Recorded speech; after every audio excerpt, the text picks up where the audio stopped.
Viewers, আমি কিন্তু তাওয়াতে বসিয়ে দিয়েছি, দেখিয়ে নিয়ে যে তাওয়া দিয়েছি। তাওয়াটা তাপ ছিল, ওই চুলাতে একটু তাপ দিয়ে নিয়েছি। এখন বসিয়ে দিলাম, জালটা মিডিয়াম লো করব।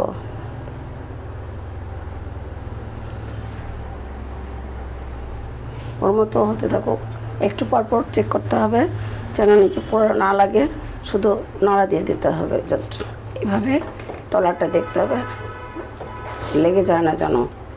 শুধু জাল দেবো, পরে আস্ত কাঁচামরিচ ছাড়বো, আর দুটো শুকনো মরিচ আমি এখনই দিয়ে দিচ্ছি।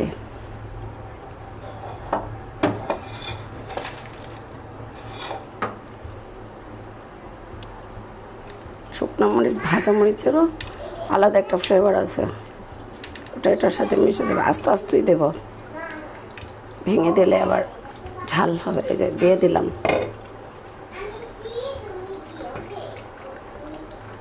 আর জিরা কিন্তু দিইনি ভিউয়ার্স, জিরাটা নামানোর আগ দিয়ে দেবো। এখন আগে হোক, গলে নিই, এটা হতে থাকবে, একটু পরে এসে দেখবো আবার।